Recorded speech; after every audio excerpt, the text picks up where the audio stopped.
You are finished here. Get your things and get out. You have exactly 5 minutes to clear your desk. 5!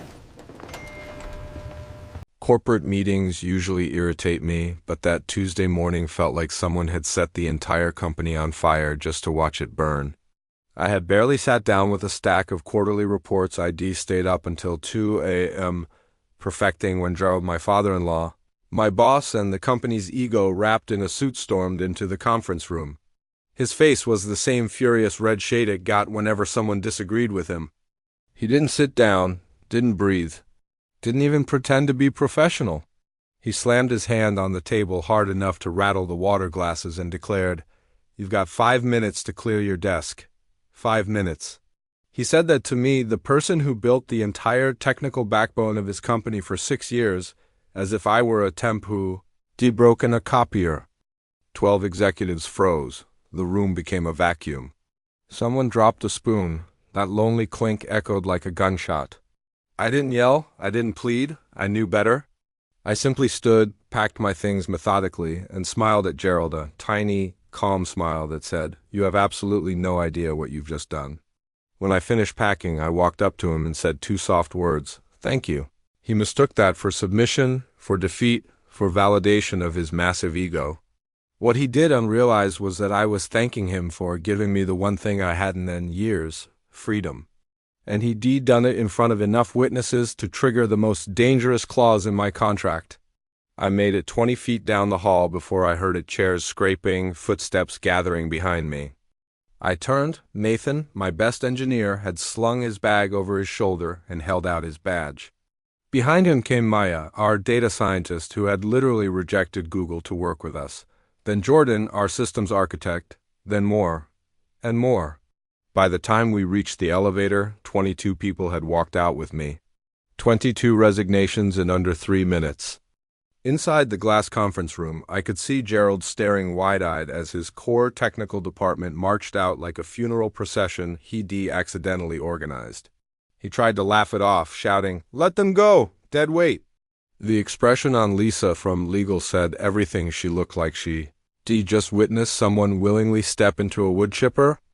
We all crammed into the elevator, someone humming the Great Escape theme, and descended into the parking lot like a freshly liberated army. I didn't know if we were geniuses or idiots, but I did know I'd never laughed harder in my life. In the next hour, my phone nearly melted. Slack channels exploded with rumors. Recruiters slid into my messages. A venture capitalist emailed me with a simple message: "If you're starting something new, call me." We moved fast. Apparently, walking out with 22 employees made me look like a revolutionary, not someone who just lost his job. Then came the part I dreaded going home and telling Rebecca, my wife. She was Gerald's daughter, which meant this disaster was about to become a family reunion of emotional landmines. She blinked when I walked in. "You're home early. Your dad fired me," I said simply. Right in front of the entire executive board, her mouth dropped open, but she tried defending him.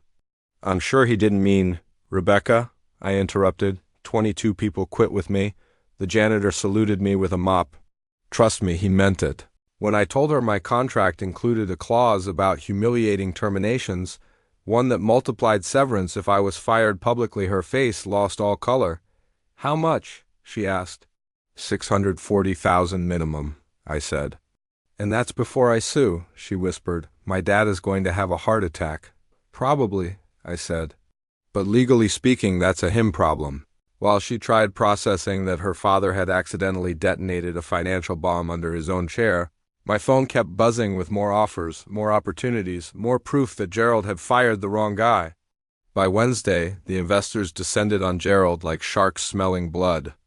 The boardroom leaked details fast, revenue projections collapsing, project pipelines dead, the few remaining engineers hopelessly outnumbered by problems.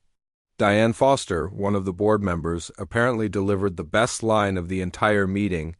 "Gerald, you didn't restructure. You amputated your company." By Friday, Titan Systems stock had plunged. Clients panicked. The board cornered Gerald and demanded he fix it, starting with calling me. Instead, his lawyers called. "We'd like to discuss a severance arrangement.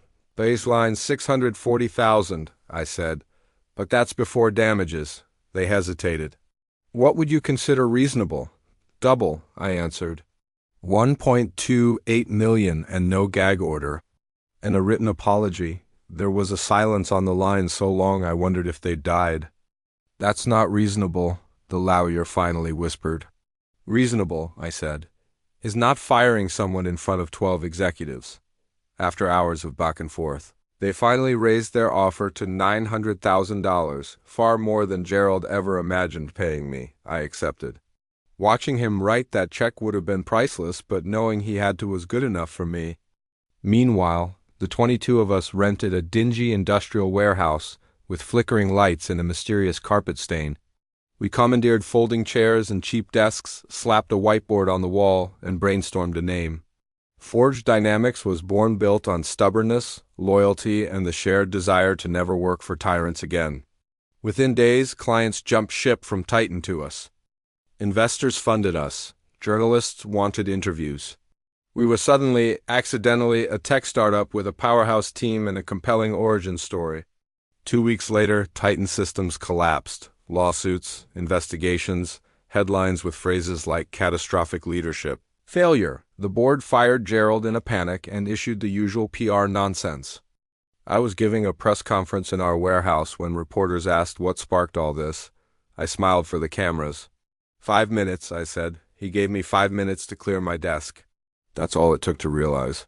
I should have left years ago. News of our success swept through our cramped office like electricity. We toasted with cheap champagne. We laughed. We celebrated. Meanwhile, somewhere across town, Gerald sat in his mansion bankrupt of leadership, respect, and employees wondering how his empire collapsed in less time than it takes to microwave leftovers. 5 minutes ruined him. 5 minutes built us. And honestly, I'd do it all again. Thanks for watching.